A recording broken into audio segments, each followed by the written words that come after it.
یه چیزی که من خیلی دوستش دارم و واقعا از انجامش لذت میبرم خب کاشت دونه است.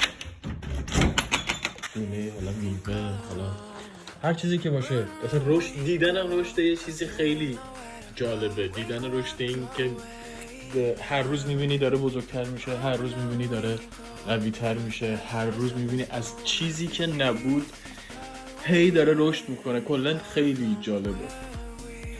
برای همین منم خیلی از میوه ها رو دونه هاشون میکارم و منتظر میمونم که سبز بشه.